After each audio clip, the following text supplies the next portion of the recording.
Okay, Your Worship, you're live whenever you're ready to go. Thank you, Stephanie.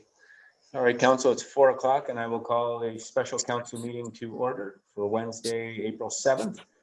Today, we acknowledge that Collingwood is located on the traditional territory of the Indigenous peoples of Turtle Island, including the traditional lands of the Anishinaabe, the Haudenosaunee, and Ojibwe peoples, and on the lands connected with the Lake Simcoe-Nottawasaga Treaty of 1818.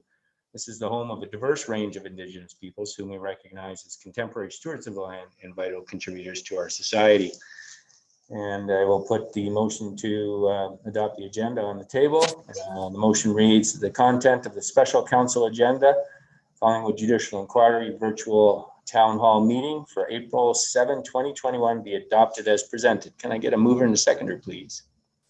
Moved by Councillor Jeffrey and seconded by the Deputy Mayor. All in favor? And that is carried unanimously. Thank you.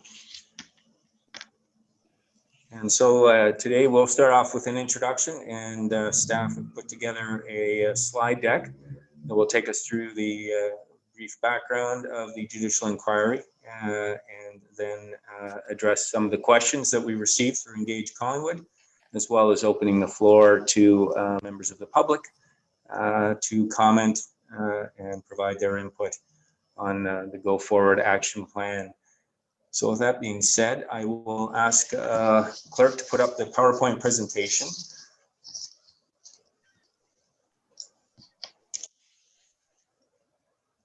Thank you, Sarah.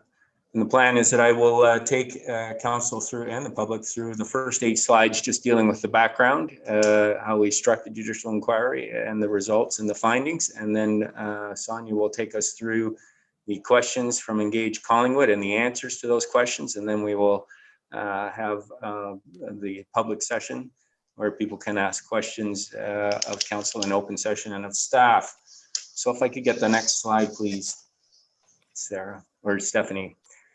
So by way of overview, we will be looking through the background of the judicial inquiry, the report and recommendations, key subject areas, the status of the recommendations, other recommended actions, an update on the OPP and potential legal actions, leading into the preliminary stakeholder discussions. Next slide, please.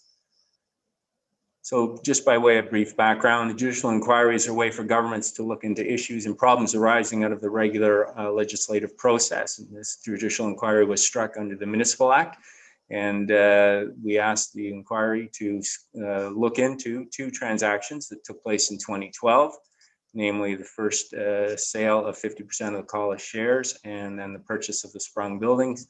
And we're asking them to look at this from an independent, neutral viewpoint and to provide recommendations on public policy and ways that we can prevent or improve our processes at Town Hall to serve the public in the future. Public inquiries are not trials. They are not intended to resolve civil disputes between parties or establish the guilt or innocence of any individuals, which is the domain of the criminal process. Next slide, please. By way of background, on February 2018, the resolution calling for a judicial inquiry into the 50% sale of Collis shares to PowerStream Inc. and the subsequent allocation of those funds to recreational facilities was struck. In April of 2019 to December of 2019, the judicial inquiry was carried out. Prior to that, there was the documentary phase looking into documentary discovery. As we've heard, over 4 million documents were produced during that, which were distilled down to over 440,000 documents that form the basis of the hearings. And it was broken down into 3 segments. The first being held from April to June of 2019, and then we sat the commission sat between September and October, and the final phase being held in December of 2019. November 2nd of 2020, Chief Justice, or Associate Chief Justice Morocco, as he then was, he's now retired, released his report on the Collingwood Judicial Inquiry, listing 306 recommendations. In total, there were 63 days of public hearings, with 2 days of pre-inquiry hearings that were held from August to October of 2018, and 61 days of hearings spread out over approximately 8 months between mid-April to early December of 2019. And people may remember that the initial schedule that was released in December of 2018 called for all 3 phases to be heard between April and July of 2018. However, given the breadth of the documentary discovery, those hearings were extended. Part 1 dealt with the sequence of events leading to the transaction, the corporate relationships, and the impact on the town's 50% sales share of the utility of Collingwood Utility Services Corporation to PowerStream Inc. Part 2 looked at the sequence of events leading to the allocation of the proceeds, the payment of fees or benefits, and the impact of the recreation facility decision to purchase 2 sprung buildings. And the final Part 3 of the hearing were policy hearings to look into the broader policy and good governance issues arising from the findings related to both transactions. Next slide, please. So on November 2nd, Justice Morocco released his report, and I'm going to quote from 2 aspects of his findings. He found that undisclosed conflicts, unfair procurements, and lack of transparency stained both transactions, leading to fair and troubling concerns from the public. The evidence I heard and the conclusions I have drawn show that those concerns were well-founded. When the answers to legitimate questions are dismissive, spun, or obfuscated, public trust further erodes. When trust is lost, the relationship between the public and its municipal government may never be the same. The road back is arduous. Repairing the relationship requires self-reflection and a commitment to change. And this meeting today is part of this council's commitment to change and to reestablishing that trust with our public.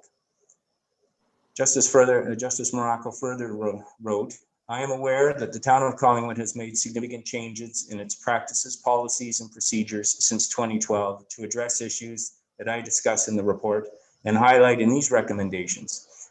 Some of those changes were rightly praised by experts who participated in the Part 3 panels.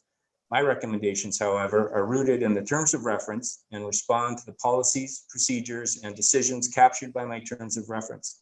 Nothing in this report should be viewed as an express or implied criticism of the town's efforts to improve its policies, practices, and procedures. And today we will be talking a bit about the changes that we have made, the changes that we are working on, and discussing the changes that are yet to come. Next slide, please. So some of the subject areas that we are looking at are procurement, council members, staff, lobbying, municipally owned corporations, the roles of the CAO and the mayor, and others. And the preliminary review of the report's findings and recommendations was presented to the Strategic Initiatives Standing Committee. At this time, a commitment was made that public consultation would occur and that staff would come back with a full review of the report's recommendations and timelines. This is how the commissioner's subject matter was broken down within the final recommendations. Procurement consisted of 28% of the recommendations. Council members were 21% of the recommendations. Staff members were 19% of the recommendations. Lobbying was 12%. The relationship with municipally owned corporations and good governance was 10%. The role of the CAO 5%. The role of the mayor 2%. And there was 3%, which represented others, including of municipal solicitors, consultants, integrity commissioners, and the annual follow-up to the recommendations. Next slide, please. Since 2012, we have put in place a number of recommendations or procedures and changes revolving accountability, transparency, and we are looking at a number of opportunities to update and grow the town's accountability and transparency regime. Since 2012, new accountability and transparency initiatives have been put into place, and these include the following: Code of Conduct for Council, local boards, and advisory committees, a Code of Ethical Conduct for employees and volunteers and individuals engaged in business on behalf of the town, accountability and transparency policy, behavioral and conduct in the workplace, council staff relations policy, a Lobbyist Registry program that also introduces a code of conduct for lobbyists, a procurement bylaw, which includes a statement of ethics for purchase, procurement, and goals and objectives, as well as the town conduct and conflict of interest, suppliers' conduct and conflict of interest. We also looked at town workplace violence and harassment policy, corporate communications protocol, enhancing job descriptions and employment contracts, as well as various orientation and training materials, such as the Lobbyist Registry training materials. Next slide, please.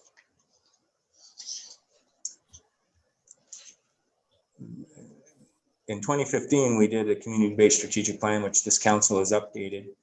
And the number one goal relating to the municipal governance is for transparent and accountable local government. And we are working continuously at Town Hall to improve our financial accountability and the context, and to building our sustainability moving forward, as well as looking at mechanisms to enhance public trust and improve transparency in our actions and decision-making processes. We have acted on recommendations from the Judicial Inquiry, and in the short term, in the next 1 to 3 years, we had intended to implement the Lobbyist Registry. We have already done that and are in the process of implementing some changes and updates to that. In the medium term of 3 to 5 years, we are looking at receiving and reviewing the JI recommendations and identifying priorities for implementation, and to ensure that we champion the recommendations here for accountable and transparent government throughout other municipalities, as well as the province and stakeholder groups such as AMO and other organizations.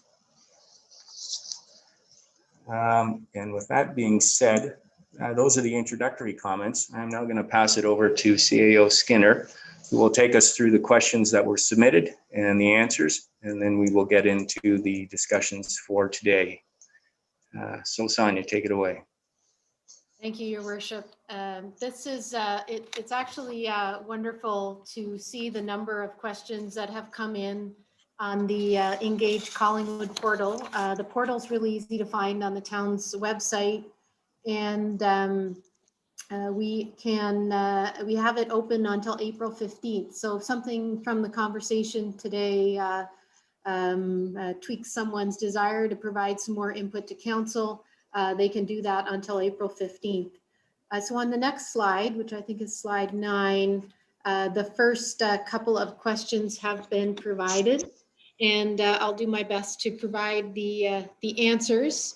And as well, what we've done with all of these questions and answers is once we've had a chance to just check that they're acceptable to post, and by that mean they're not identifying individuals who shouldn't be identified, those kinds of things, we would post them all with their answers, so you can follow up in writing as well.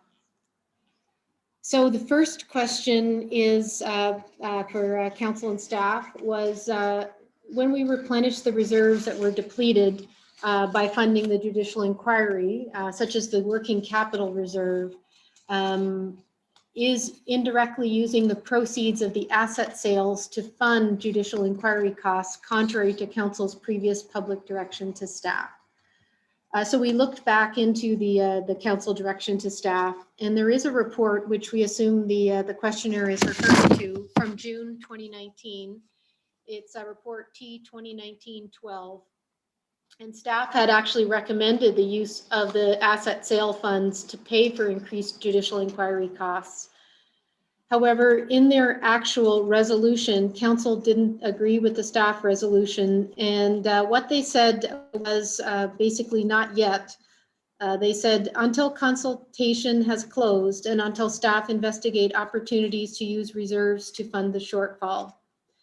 So ultimately, within 2019 and 2020, staff were able to find funding for the judicial inquiry from the taxes and reserves and reserve funds. Recently, under a separate overarching review, the Strategic Initiatives Committee resolved to allocate the asset sale proceeds, and that will go to council shortly. And the decision criteria included a number of things, including a meaningful legacy, benefit to residents, timing, and alignment with the community-based strategic plan. And that resolution does include returning several of the reserves and reserve funds to a higher range of adequacy, following the reserve fund policy. Council also in the 2021 budget allocated an additional just over 2.5 million to tax supported reserves and reserve funds, which do continue to put us on a very good financial footing and increase our financial health. The second question submitted, as you see on the slide, is about an independent forensic audit and whether we would pursue one only if there was fraud or breach of public trust. So this one is a difficult question to answer right now because pending the outcome of the OPP investigation, and also I was provided as a CAO some direction by council to look at some records that EPCOR retained under the sale agreement and look to see if there is any next steps that are warranted by council to further review those. Council really is not in the best position to decide if there should be an independent forensic audit.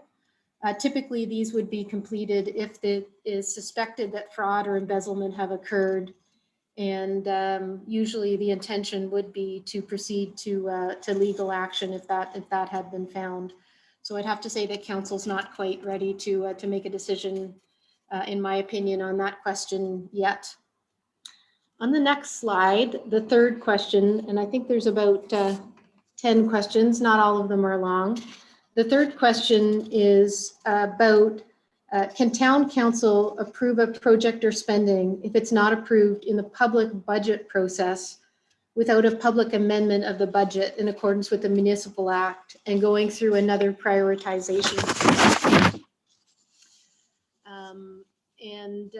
Would the policies and procedures being implemented through the judicial inquiry prevent this from occurring? So it's not unusual for an in-year need to come before a municipal council. And generally, upon a vote of the members of council, if they deem some work to be essential, they can approve it without going through the repeat of the budget process. There are some high-level overarching requirements in the Municipal Act, and some of them talk to things like you can't spend more money than you have, the amount of money from your taxation and your if you take out of reserves can't, for example, be more than you spend.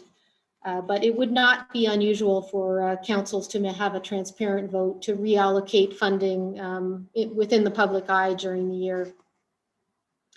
At this point, the judicial inquiry hasn't recommended, and from a staff perspective, we're not recommending that council's ability to make in-year adjustments be further limited.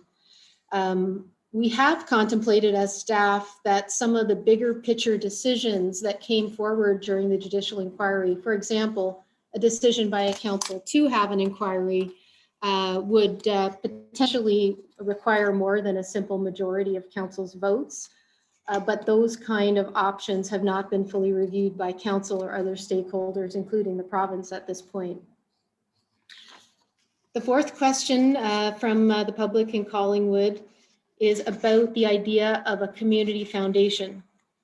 So the community foundation, if it's not under the Municipal Act or the Municipal Conflict of Interest Act, and doesn't require a lobbyist registry or a public evaluation of decisions, then wouldn't it circumvent internal controls, checks and balances, transparency, accountability, and policies and procedures recommended under the judicial inquiry?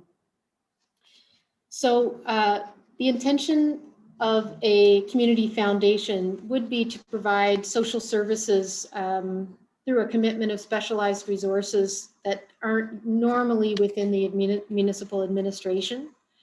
And although it wouldn't fall under the Municipal Act, there certainly would be oversight, including the best practices of nonprofits and the requirements of the Canada Customs and Revenue Agency, et cetera, that would apply.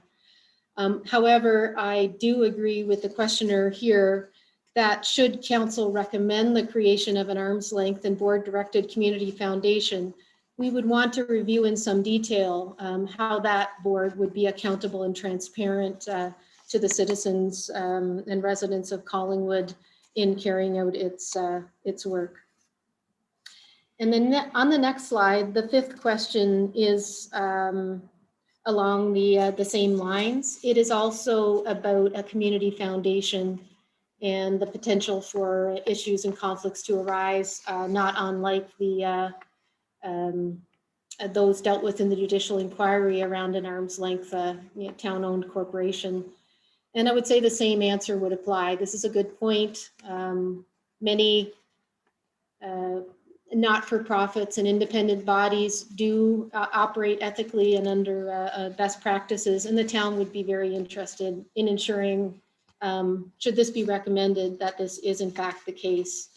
I will note that the Strategic Initiatives Committee has made their recommendation to council, and in that recommendation, they're not currently including an independent arm's length community foundation, although that hasn't been ratified through council yet. The sixth question is about the release of the report. Would the town acknowledge that through the 2012 report from August 27th and two council resolutions from August 27th, certain members of staff and council contravened the Municipal Act, including Section 290 of that Act and related Ontario regulations. So Section 290 of the Act is the one I'd referenced earlier about municipal budgets. And I had talked about the necessity at times for a council to make a vote to reallocate funding in year and the broad parameters that are in there. So we're not aware, based on the items pointed out in this question, of a contravention of the Municipal Act by staff or members of council in this context. If any new information comes to light, we'd be happy to look further into it. We were specifically asked on the next slide in question 7. So the public would like to know if any fraud was identified by the treasurer or director of finance. So this is the one position, treasurer, director of finance, and neither the current nor the past person has identified fraud. Question number 8 is about with the release of the report, have any further transactions or expenditures of the town between 1996 and 2016 been called into question? So people from the public who are listening may not know that the judicial inquiry was very tightly scoped to two particular transactions: the sale of the utility, or 50% of the utility, and the purchase of the sprung structures for the pool and the arena. And we're aware that the OPP's investigation is still underway. They may be investigating other matters. However, council has not pursued any further investigation of other transactions or expenditures right now, with the exception that as a CAO, I was asked to just see what records exist within those held by EPCOR, so the records of the previous public utility, and to make a recommendation on any next steps, which I have not yet examined the records nor made any recommendations on next steps. The next question, number 9, is if we know if any commissions were paid to any of the officers or directors of the town of Collingwood. And we've interpreted this commission to mean a % of sale or something resulting directly from a % of sale. And we're not aware of any commissions paid to officers or directors. There has been some conversation during the judicial inquiry about whether staff received a bonus for their work. And we believe that there was some of that, but I don't have the documentation to say that for sure. It may be available within the many documents that have been posted on the Judicial Inquiry website that are now archived and available to everyone in perpetuity. The 10th question is about further legal action. And lawyers supporting a Collingwood resident class action suit against those accused of malfeasance. And of any individuals or lawyers interested in sponsoring or supporting a Collingwood resident class action suit. The next question is number 11. Sorry, Sonya, I'll just quickly interrupt you. I think your papers are kind of going over your microphone. So Thank you. I appreciate that. So under number 11, the JI process specifically says, with council knowing what they know now in terms of the financial costs, not only to the town, but to all the participants, including other companies such as Electra and the other utilities, would they recommend that other municipalities proceed with a judicial inquiry that is similar in nature? And that's actually a hard question. And a judicial inquiry, as the mayor noted, is a process that occurs in front of the public to ensure transparency and openness, and has the ability to compel the release of information. And that ability is beyond the scope and powers of an individual municipality. So I think, you know, I guess my advice as a CAO, if I was called by another CAO, would be that really you need to examine the situation in your own municipality and to look at whether a judicial inquiry would be the best tool to look at what's happened. Typically, a judicial inquiry is about how to make sure that something doesn't happen again, and is a little different from, say, a forensic audit, or potentially, if the province would participate, something like a public inquiry, which is a provincially led inquiry under a slightly different piece of legislation. So I think it's really up to the decision makers in that jurisdiction. And finally, the last question that we've received to date is that there's been some question about the town's decision not to track our staff costs associated with the JI, notwithstanding public requests to do so as early as April of 2018. And with council knowing what they know now, with respect to the considerable time invested, would they recommend to other municipalities to track their staff's costs in a similar situation? And so we did track some costs. The position, for example, that of a dedicated staff member who was seconded for administrative work. But definitely it would be my advice to any other municipality that they would track costs and track staff time, which really is what the main costs are in a similar situation. And finally, there were 3 non-questions, just comments that were submitted. If you could please go to the next slide. And they're all on the same theme. Just briefly paraphrasing, and they're available, as I mentioned, on the website for anyone to review. And so this one talks about the inquiry being more than a decade ago, cost more than $8 million, and staff have allocated an additional, and I'm not sure about the figure here, it looks like $700 as of December 16th. We must say stop. This is enough. Stop spending taxpayers' dollars. Some people may not have liked that the recreation facilities are here, but the recreation facilities here and we should enjoy them. So there's a number of things that they're suggesting that the money may be better used for homeless and for COVID hospital. And on the next slide, there's 2 other suggestions that this is a vendetta and it's been 12 years. Please focus on putting money going forward to better use. And another one along the very similar lines. Let's focus on the community and the roads. And with that, I will turn it back over to Mayor Saunderson, the chair. Thank you very much. Thank you, CAO Skinner, for that. So go to the next slide, please. So briefly, here's an overview of the discussion items we have on the table today, and there's 5 of them. The first relating to council and staff, looking at the code of conduct for council, boards, committees, staff, policies, including ethics and behavior, as well as the role of the mayor, the CAO, and staff. The second item is business and lobbying, looking at procurement and the bidder supply ethics and responsibilities, the Lobbyist Registry, Integrity Commissioner, Fairness Monitor, looking at practices in procurement.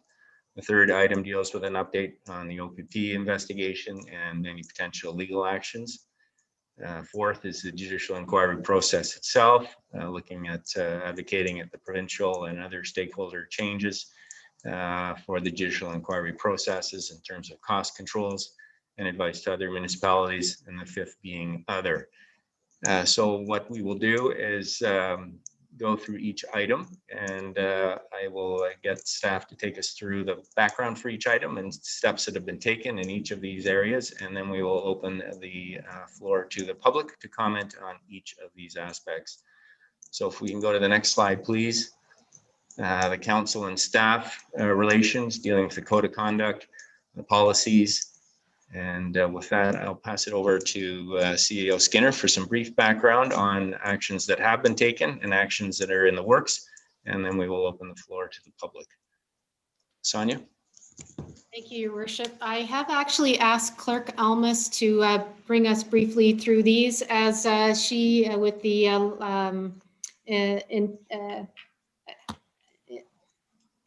accountability officer in her area, have been working on a number of these updated policies. Thank you. Thank you. Okay, Clerk Almus, over to you. Thank you, Your Worship. So the first discussion area looks at these various items. So as you previously indicated, there are a number that have been completed, substantially complete, but there is still work to do. So I'll just give a quick overview of some of the changes that's happened already, and then I'll pass it back over to you to open it up to the public. So with regards to changes to the Code of Conduct, we have done changes since 2012, 2013, making this Code of Conduct applicable to our advisory committees and not just local boards and council. It also includes an emphasis on public input, as well as relationship conflicts, including siblings, friends, associates, and there is a greater list, as you can see on our Code of Conduct, that is available on our website. So there has been changes undertaken to that. There is a number of other recommendations that we're working on and like to hear from the public on changes for the Code of Conduct. With regards to changes to policies, we've added ethics policies within our procurement bylaw when it was updated. We've established a council staff relation policy. We've updated and prepared new HR policies regarding staff conflicts, gifts, ethical conduct, as well as workplace harassment. We've established bylaws that all boards must adhere to town policies unless otherwise authorized. That previously was not included in establishing bylaws for various local boards. And we've approved a communication engagement strategy as well as a communication protocol. And going to the next slide, the last item in this discussion area is related to mayor, CAO, and staff. So staffing changes that have happened since 2013 is we have brought IT in-house. So now all those records and information are fully within the town's custody and control. We've implemented an annual performance management system for all staff and CAO. We've hired a communications officer. We require written declarations of conflict required by members of council and local boards that are publicly posted on our website.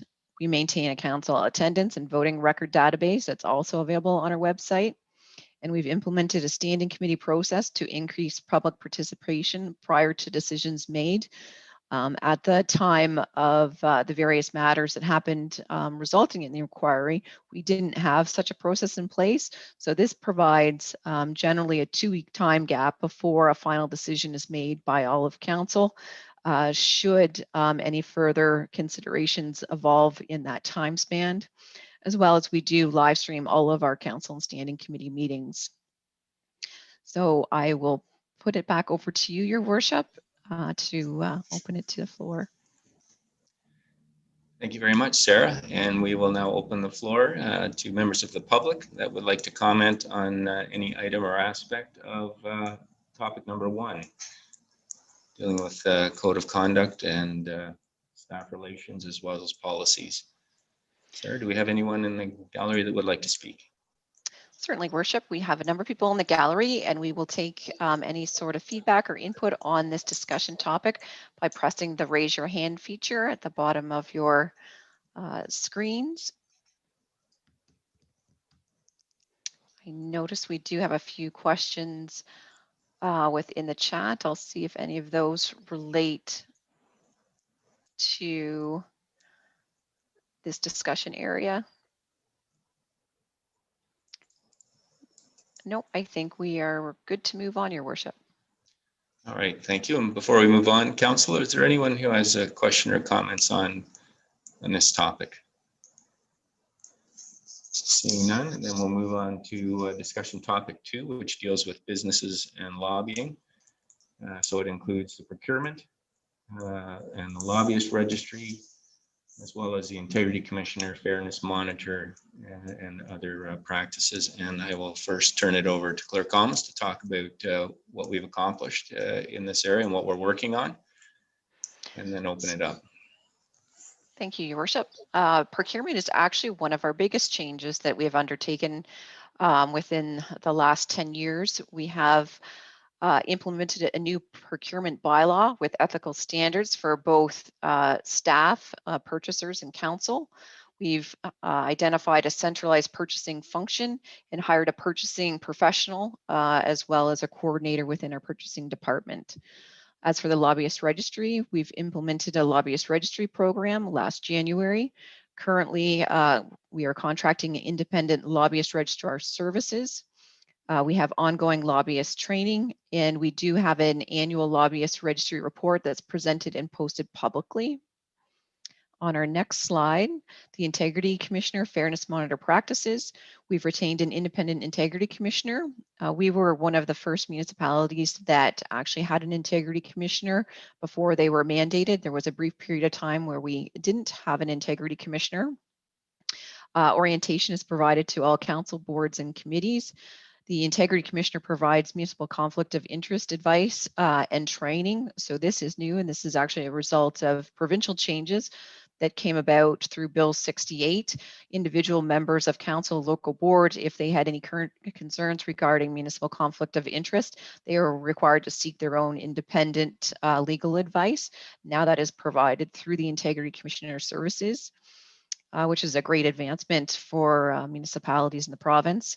And council has recently approved the implementation of an independent fairness monitor for significant transactions. And this is one of the specific recommendations that came as a result of the inquiry. Thank you, Sarah.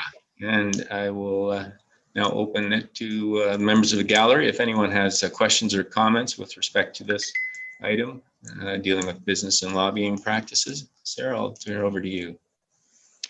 Thank you. We do have James Dizelle that would like to speak to this item, so we will unmute him so he can address council. Yes, I wasn't aware I'd be named, but anyway, I noticed the chat function is not enabled, but I did send a couple of questions under Q&A. And I wonder if they could be addressed. The main thing is a question about the costs, and maybe Sarah can catch that. Certainly. We do have a few questions in our Q&A. So leave it up to you, Your Worship, if you would like to address those in between the discussion item, or whether you prefer to leave that to the end.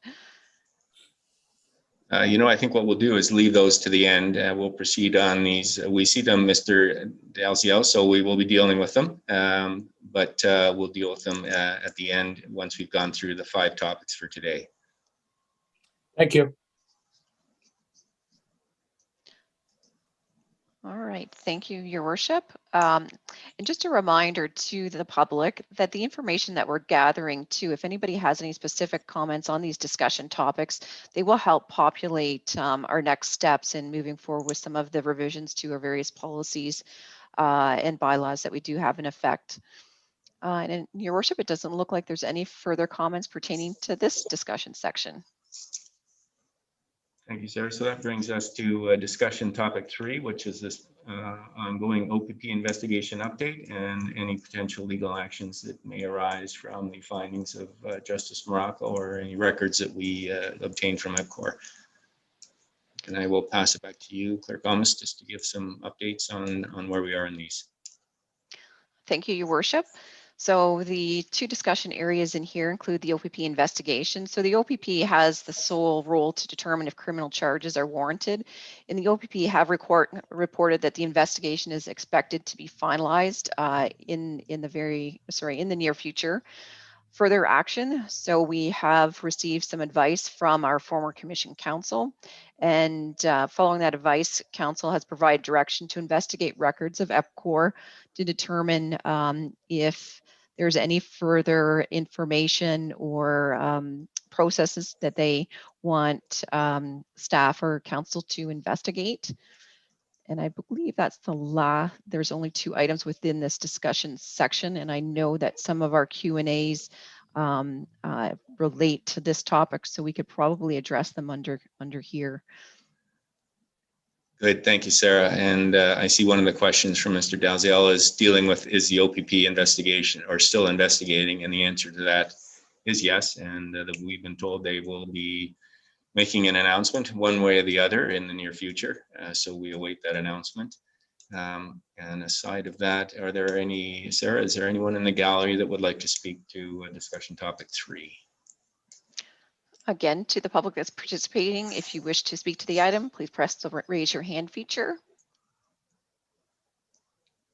And it doesn't look like any further comments regarding this discussion. All right, thank you, Sarah. So that brings us to discussion topic 4, which is the judicial inquiry process itself, looking at provincial and stakeholder changes and possibility of cost controls and advice to other municipalities. So I will pass that over to Clerk Almas to give some updates, please. Certainly. So this discussion area pertains to the provincial and stakeholder changes.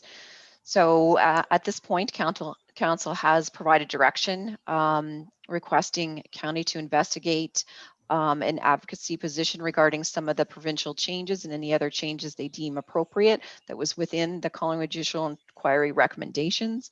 There has been a number of preliminary consultations that have already happened to date. And again, pending further review of recommended changes within our own policies, I am predicting at this point that we'll also be recommending that the 19 or so recommendations that were deemed applicable to the province could be expanded to look at covering some of the other Collingwood specific areas as well.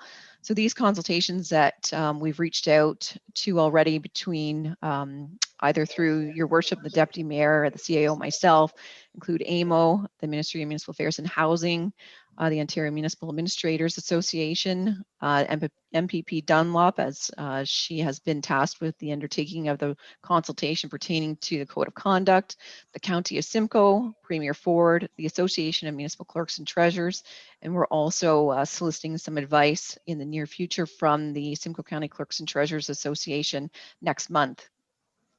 We did speak earlier regarding the judicial inquiry processes and councils or municipalities' limited ability to provide cost controls. But if there's any feedback from the public, we'd like to hear from them, as well as any other advice that you think that's appropriate, that Collingwood ensures that we share with others as we've completed our judicial inquiry.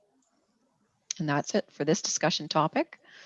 Thank you, Sarah. And the motion that the Deputy Mayor and I brought at County was referred for a staff report. We're expecting that staff report back in April. So we will hopefully have a position from the county on that issue shortly. And the Council, we've sent off a letter to Associate Minister Dunlop, as well as the Premier and Minister Clark, dealing with the Code of Conduct, asking them to expand the terms of reference for that to include the 60-odd recommendations from Justice Morocco dealing with Code of Conduct issues. So we hope to hear back on that shortly as well.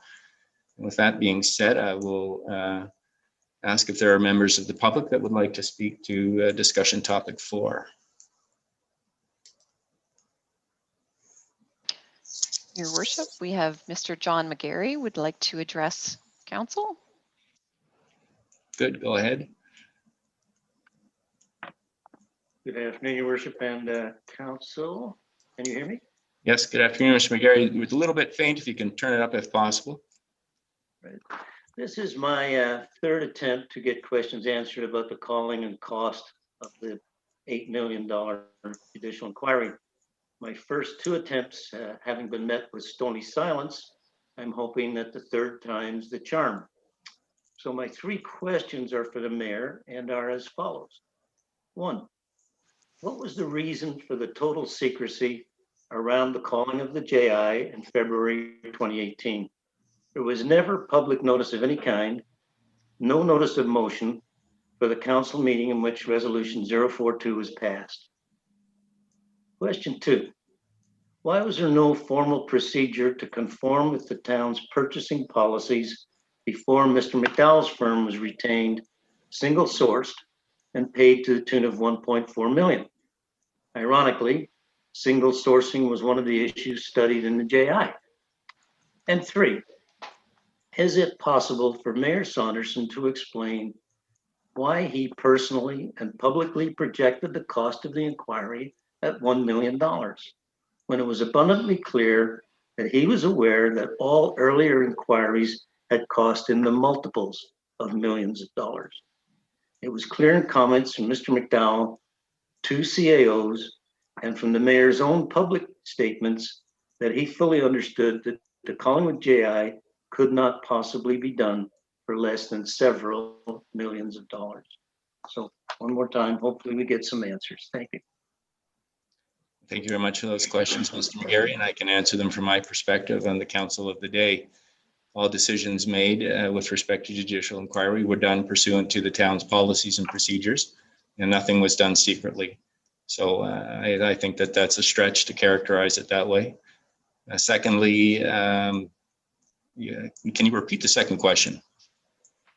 Yes, it was having to do with the purchasing. There was no RFP process of any kind before retaining Mr. McDowell on a single source and paid, $1.4 million. Well, I think the term you're looking for is a non-standard procedure, and the procedure that was used at the time complied with our practices and procedures, and I believe it would still comply with the practices and procedures at the time. And Mr. McDowell was hired on as our counsel, and I think that question's been put through to staff, and they can provide a more fulsome answer to that question. In terms of the final question on the cost of the inquiry, we were told by Mr. McDowell that the inquiry could not be done and he anticipated less than $1 million. And when we had a staff report from Mr. Min, it looked like it was going to be around 1.4 million. And then when I spoke publicly about the cost of the inquiry, I was relying on the best advice from our council and from our consultants. And we know that it costs far more than that. I'm going to tell you that I think at 1.4 million, it was still too much for our town to have to invest in finding out how business was conducted at town hall, to find out how our taxpayers' dollars were spent. It came out costing $8 million, and you have been told, as has the public, that once we struck the inquiry, we were unable to stop it. And that's the process itself. And so that's one of the questions today for how we would recommend that procedures be changed for judicial inquiries to provide municipalities with some level of cost control. So those are your 3 questions, and those are the answers you're going to get from myself as head of council, speaking from my perspective as deputy mayor in 2018 when this judicial inquiry struck, and as the mayor of Collingwood today. Thank you. Sarah, do we have any other questions from or comments? No, Your Worship, not regarding this discussion item. All right, and that brings us to the 5th item, which is other. So I don't know that we need any background, but what we're really looking for is comments and suggestions from the public about what is important to the community in moving forward. Now that we have the report, Justice Morocco finding extensive issues with procedural flaws in terms of proper advice to council, manipulation of reports, and conflicts of interest, which enriched members of the public who are related to council. And now we know the backroom dealings that were going on. What is it that the public would like to see us carry forward from this judicial inquiry to make sure that our processes at Town Hall are better and our accountability is better? Because as Justice Morocco says, this is an issue of public trust. And when you do business the way it was done in 2012, you compromise that trust. And we're now working to reestablish that trust and change the way that we do business. So with that being said, Sarah, are there anyone in the public that would like to comment on this discussion topic? Thank you, Your Worship. Mr. DeZale had 2 questions in the chat, so now could be the time that we address those. Should he still wish to address council regarding them? The one question was regarding question number 11 and question number 12 that was reviewed by the CAO. And his comment was that those questions be directed to council and not the CAO. Did Mr. DeZale wish to further comment regarding that before a response from council? If so, please press the raise your hand feature. Mr. DeZale wishes to speak, so we will unmute him. Mute. Yeah, I didn't, I noticed that I didn't write those questions, but they were directed to council, not the CAO. That's all I'm talking about. And so the council itself should respond.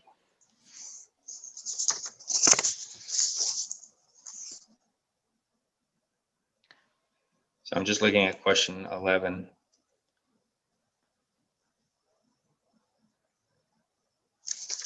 So I'll read the question. Under the heading of JI process, specifically advice to other municipalities, with council knowing what they know now in terms of financial costs, not only to the town, but to the participants, including publicly held companies such as Electra and other utilities that participated, would they recommend that other municipalities proceed with a judicial inquiry similar in nature? And I can speak as one member of council and spokesperson of council. I think CAO's comments were entirely appropriate. She said that these are costly processes, and the function of a judicial inquiry is to look at the way that business was conducted and find out if there were issues, to address those issues and make recommendations. And in the context of this judicial inquiry, there was no shortage of malfeasance, inappropriate processes, distortion of reports, and misleading of council, leading to decisions that cost this community several millions of dollars and will continue to cost in the tens of millions of dollars, I think, by the time we have new rec facilities in place and have rectified these old mistakes. And I think it entirely rests on the community and the municipality making a decision to go down the road of a judicial inquiry. As we have seen, costs are significant. But as we heard a former CAO said, it took back Town Hall. It gave our taxpayers confidence in how we're doing business in Town Hall. And we are doing it openly and transparently. And I think we are holding ourselves accountable. And we are trying to reestablish that public trust. So if you're asking me, I believe that it is up to the individual municipality. And I believe the decision in Collingwood to hold a judicial inquiry, as costly as it was a good investment in making sure that we do business correctly at Town Hall and that we can account for every taxpayer dollar, and that you don't have to be concerned that our relatives are making money, taxpayers' money in the tune of over $1 million, and that all our decisions are being made on the best available evidence that is independent, neutral, and provides both sides of the coin. I don't know if any other council member has something they'd like to add to that.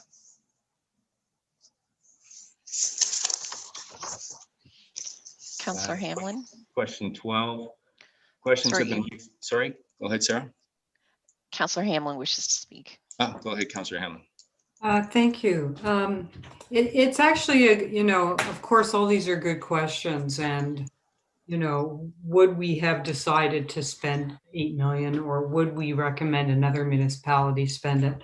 I think, and it was mentioned briefly a few minutes ago, that the problem was the lack of the ability of a municipality to put upfront controls in place when they start a judicial inquiry. And the provincial method of holding this kind of an inquiry is held under a different piece of legislation.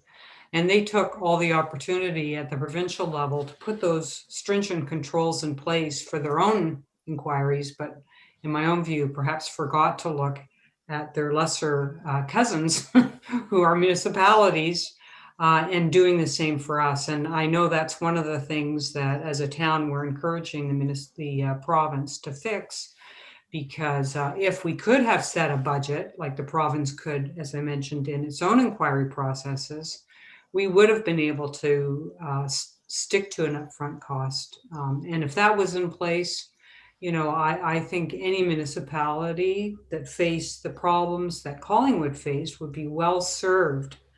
And I think, as the mayor has just said, to me, it was clear from the decision of the justice who was running our inquiry that there were people running this town for their own financial benefit. And those counselors or members of council, those staff, they are not running town hall anymore. And we have, as from my own perspective, I can only speak, a whole different way of doing business here that I think is very open, accessible, and we are leading, I believe, in the province in how we conduct business.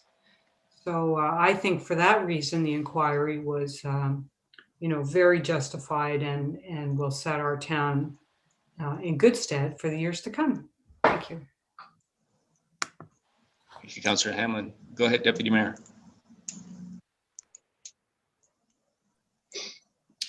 Thank you. I'd just like to make a couple of brief comments as it relates specific to the cost. And I don't think that there's anyone who isn't upset about the cost, whether you're pleased with the process, the outcome, whether perhaps you're on the other side and thought that this should never have taken place in the first place. I think that there's a common thread, and the common thread is that when we passed certain thresholds as it relates to the dollars, we were collectively upset. However, when I look at inquiries that have taken place elsewhere that have also been at significant cost, and I think of my hometown, and I've lived here longer than I did in my hometown of Waterloo, but they went through a very painful process in which a council was wiped out, a CAO was let go, lawsuits followed, and they had a very expensive inquiry, coincidentally over a recreation facility decision and how that particular facility was paid for and financed. But when I look at the inquiry as it stands here in Collingwood, and I focus on the fact that a couple of things happened. One is that, and you hear it, and you still hear it today, whether it is right or wrong. People who will tell you this has been going on forever. And I applaud the council of 14 to 18 for one, making the decision to take a look at the issues of hand and proceeding with an inquiry to get to the bottom of the root of the two issues. Once the inquiry was called, we can debate all day long as to the controls that were in place as it relates to the cost. But I think that what's also important to factor in, and I remember when I was being interviewed for the campaign or during the campaign at Rogers TV, I said that Justice Maraca was kind of like having the Wayne Gretzky from a judicial standpoint. I mean, we had the best of the best at the head of the table for this process. When the process started and those who were involved and had a first-hand account of what was happening, I think that they would acknowledge, and some have acknowledged, that the amount of information was overwhelming. And it is still overwhelming, to the point where I would suggest that the lion's share of people in our community have not even opened up the inquiry and the hundreds of pages that follow to take a look at what was in fact found. And it is damning for those who actually take the time to read the report in its entirety. There is no question of guilt, and that has been said on a couple of occasions by people who are truly experts in the field of judicial practice or law. But the process, yes, the cost escalated. Yes, as a counselor who served from 10 to 14, who was part of that decision-making process, it angers me that we have had to spend this money. But when we look at what transpired in terms of the expertise that had to be brought in to weed through, to stick handle and lead the process from day one, the amount of information that had to be go through, et cetera, I can see how those costs continued to rise. This was not an open and shut case. This was question that led to another question, that led to another question, that led to another question. And it is truly, truly unfortunate. But I'm really hopeful that as painful as it is for all of us in terms of the cost, the long-term benefit, ensuring the people who live and work and play within Collingwood, who are looking to invest in Collingwood, can have confidence in knowing that the center of government here is operating on an even playing field and is operating in the best interests of the community as a whole. And when we had a discussion a couple of weeks ago, I took it on the chin from a resident who didn't, for whatever reason. And I stated, the one thing that this inquiry has done is it, in my opinion, is it has respectfully closed a door. It has closed a chapter, and it has opened up a huge door to opportunity in the sense, as I just stated, that people have public confidence in knowing the town hall is being operated in a professional manner, a transparent manner, and on an even playing field. And that comes with a huge cost, and it did come with a huge cost. And I am truly sorry for being one of those members of council for the decisions that were made that have ultimately led to these costs. But I truly believe that looking forward, we are a better community. And therefore, to answer the question, if another community was going through or has experienced and is dealing with issues on a similar magnitude, I would say, yes, you do have to look at the costs, and you do have to look at Collingwood, Waterloo, Mississauga, Toronto, as it relates to the dollars. But you also have to look at your community, the history, where you want to go, what your community wants to look like, and what they expect in terms of their governance coming out of town hall. And at the end of the day, I feel as extraordinary as these costs and as painful as these costs have been for this community to absorb, we are all absorbing these costs. At the end of the day, it's better for us today and in the future. And I truly hope that people, as angry as they are, will start to ask the questions. Why are people not accountable? Why is it that instead of directing your anger at the 8 million, we're not directing our anger at those who are responsible for us being here today? Why is it that after Mississauga, Toronto, and Waterloo, and now Collingwood, successive provincial governments, whether they be blue or red, it doesn't matter, have not made changes to an outdated municipal act that allows for some of these types of things to continue to manifest? We are a collective of 444 municipalities. We need to update a playbook that makes sure that there is openness and transparency. And I think of the 306 recommendations that the justice has made, many have already been executed, and the town of Collingwood should be complimented on that.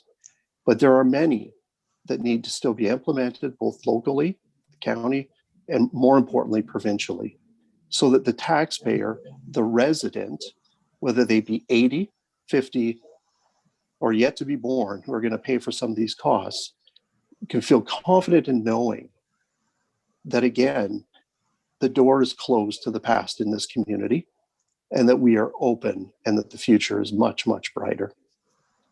And I apologize, and I apologize that consecutively, meeting after meeting, I'm on a soapbox, conveying my thoughts. But it pains me when we focus in on a cost that was out of control, that nobody on this screen had control over, and not focusing on the real issues. And the real issues are, why are those responsible not held accountable? Why are we not examining the process as a whole and focusing on the positives? The positives are that, again, we had the very best in Justice Morocco. We had the very best in some of the legal. We had the very best in terms of our management of documents. The fact that we were looking at a threshold of 400,000 or whatever the number was is significant. And we need to remember that, because in looking at the complete picture, we now have an understanding of what happened. We can make the changes. Many of those changes the clerk has already mentioned have been implemented, and we can move forward. The last thing I'll say, and it's answering another question, and I've said it before, and it relates to the Ontario Provincial Police. The scope, as the CAO has already mandated or suggested, was very narrow. I was interviewed on several occasions. I can name you several people who were interviewed on several occasions by the provincial police. I get 10 fingers, and I know that the list was beyond 10 in terms of the areas of discussion that they were interested in talking about. The door has closed on the past, and in the future, in my opinion, the door is open, and it's very bright. And I truly hope that we can move on from this very painful chapter. Thank you. Thank you, Deputy Mayor. Are there any other comments from council on this item? Seeing none, I know Mr. Dalziel also asked about question 12, which was the tracking of town staff time. And as indicated by CAO Skinner, we know the salary because we were paying the salary of the seconded individuals, but there was no overtime paid, so that those costs were in fact tracked, was my understanding of the CAO's response. There was one other question in the chat from Mr. Mark Palmer, and he says, it was noted earlier, IT is now under staff oversight. What group or individuals were responsible back in 2012 as well as 2013? And those were IT services were part of the shared services agreement that we were being billed through by the Collingwood Public Utilities Services Board, the CPUSB. We paid approximately $750,000 annually for a slate of services. IT was one of them. We brought that in-house in 2015, I think, as a result of the consultant's report. And I don't know if staff has anything they'd like to add to that answer.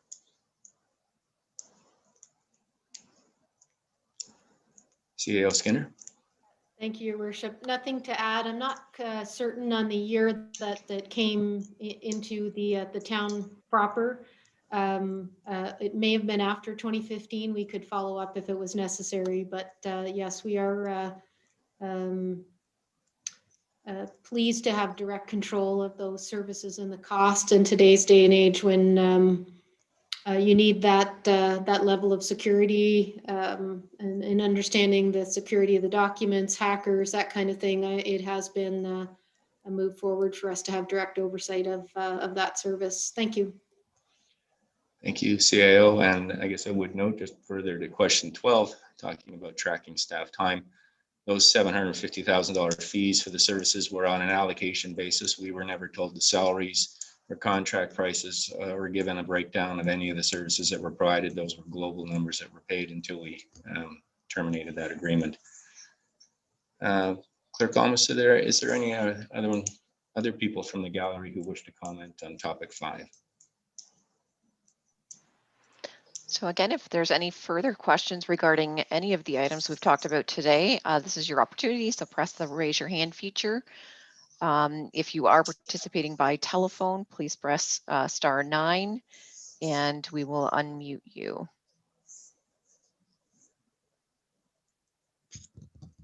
And it looks like no further requests to speak regarding the inquiry.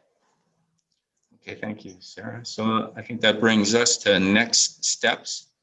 And go ahead, Councillor McLeod. Thank you. I'm not clear on the answer that was given to one of the questions earlier, and I wonder if we could maybe revisit it just for a second. It was question number 6, and it regarded section 290 of the Municipal Act. And I think based on a quick look, that has something to do with budgets. And I'm just not entirely sure I understand A, the question, and B, the answer that was given. And I suspect that the person who wrote that question has some pretty specific information that they're looking for. It's a pretty specific question. I wonder if we could just cover it just a tiny bit more. Certainly, I'll pass that back to CAO Skinner. Thank you, Your Worship. I see that Treasurer Quinlan is also on the line, Okay. and I don't know if she would like to talk about Section 290 of the Municipal Act and the decision in year to allocate. I think it was an additional $3 million toward the judicial inquiry when it was needed as the inquiry mounted in costs. I recognize she wasn't with us at the time, but Treasurer Quinlan. Yeah, I can take a shot at that. So I guess when we refer to Section 290, it basically states that a municipality has to pass a budget each year. And I think it's pretty clear in the Act too. It says it's a sum of all the estimates. So essentially not being able to change the tax rate, I think, is really the intention behind it. There isn't really like a very, very clear thing that says you can't ever change it. But the idea is, the idea of it is that essentially we're managing the expenses in the year and we know what projects are happening and we're planning ahead and are able to establish that tax rate for the tax bills that go out. So with reference to looking at an expense that might come in, of course, council at the time generally would receive something from staff that would say, here's a project, and I'm not going to refer exactly to this one because I wasn't here at the time, but if a project came forward, for example, a road blew up or something similar to that, and we thought, oh, we need to do this project earlier rather than, in the normal plan, staff would bring a report forward saying, we have another $100,000, we need to spend it because of X, Y, and Z, and here's how we can fund it. So I think that's kind of the key. I think maybe that's the piece of the question that I think maybe we're missing, is that the key is that we still have to fund it within the year. And there's lots of different sources of funding. We just couldn't go back out to the taxpayers and say, we need an extra $100,000. Does that clarify it? It's a little bit ambiguous, I guess. No, I totally understand what you just said. Actually, I think question 6 was about what happened in 2012. Yes, On that list, not about what happened in 2020 or 2019. It was something about a particular staff report in August of 2012, which I think is when we bought the bubbles, and whether someone contravened the Municipal Act regarding that staff report or something to that effect. Why don't I read the question out? But you're absolutely correct. Councillor McLeod does deal with the decisions in August of 2012. With the release of the Judicial Inquiry Report, are you able to acknowledge that through Staff Report EMC 2012-1 dated August 27, 2012, and Council Resolutions number 374 and 375 dated August 27, 2012, certain members of staff and council contravened the Municipal Act of 2001, including Section 290 of that Act, and related Ontario regulations. And so the decision is being referred to as the decision of August 27 to purchase 2 sprung buildings that ultimately cost about $14 million. So I think that's the thrust of the question. And so what the questioner is asking is for someone on this panel to say that someone on that council broke the Municipal Act, which I think might put us in legal jeopardy if someone were to say that. But I think Justice Morocco may have intimated that that did take place. Yes or yes? Well, I think, I think based on Treasurer Quinlan's response, Section 290 talks about determining the tax rate and generating the tax revenues for a specific year according to your budget, and whether or not those resolutions contravene that provision of the act. And as I understood Treasurer Quinlan's response, the answer was no. Okay. Okay. Thank you very much. I felt as though we'd sort of hadn't really completely nailed that one down. So thank you very much, Treasurer Quinlan and Mayor Saunderson and CIO Skinner. Council, any further questions or comments? All right, so, yep, go ahead, CIO Skinner. Thank you, Your Worship. Given the conversation that we just had about that question number 6, if there is anything else that we can find subsequent to the meeting, we will post it in the Engage Collingwood response to that question as well. Thank you. Okay, thank you. And I guess that would relate to any of the questions that were posted in the chat box as well. Good, thank you.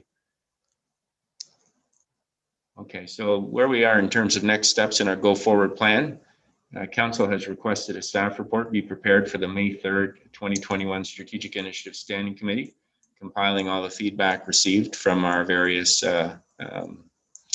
actions in terms of speaking with our council, speaking with former CAOs and today, and the feedback we got today, and as well as bringing forward updates to various policies that are being developed pursuant to the recommendations of Justice Morocco. I don't know, CAO Skinner, if there's anything you want to add to that.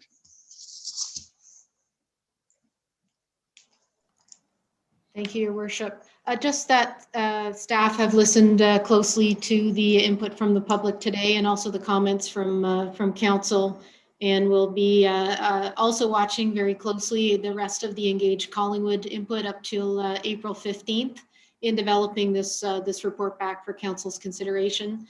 And we really are hoping that the community will think through all of the issues and all of the buckets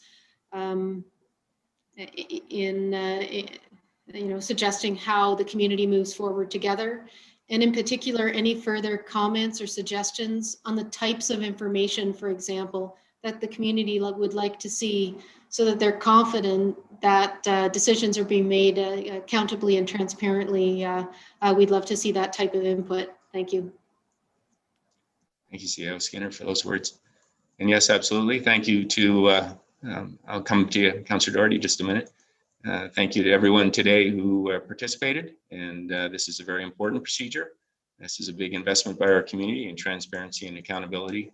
And we take that very seriously and are looking forward to working forward to make sure that how we do business at Town Hall is in line with all the best practices in Ontario. And we will keep you posted on our advocacy efforts with respect to changes to the legislative framework, as well as the Code of Conduct consultation process that is getting underway with the province, and all aspects of the judicial inquiry.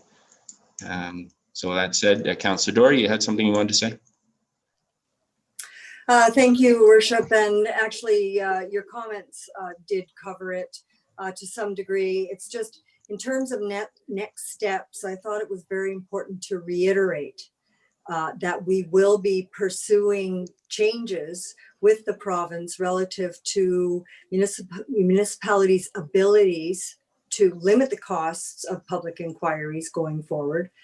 And also the changes to the Municipal Act that Justice Morocco asked for and recommended among his 306 recommendations. And he also mentioned that the recommendations that he was making to the province for changes to the Municipal Act, he had recommended before. And so it's very important for us to emphasize that we will be urging the province to make the changes to the Municipal Act that to some degree led to these what am I looking for? Allowed a municipality to go down this road in the first place, I guess. Thank you for that, Councillor Doherty. And certainly we have the recommendation that we report back to the town on our progress on the anniversary of the release of the report. But we will be reporting back, I think, many times before that. So one last opportunity for council. Anyone wants to make any final comments? Seeing none, thank you very much, everyone. And thank you to staff for putting this together today, and work continues. And with that, I think the next item of business is a motion to adjourn. Thank you, Councillor Jeffrey. And all in favor? That is carried unanimously. Thank you very much, everyone, and thank you to the public for your participation.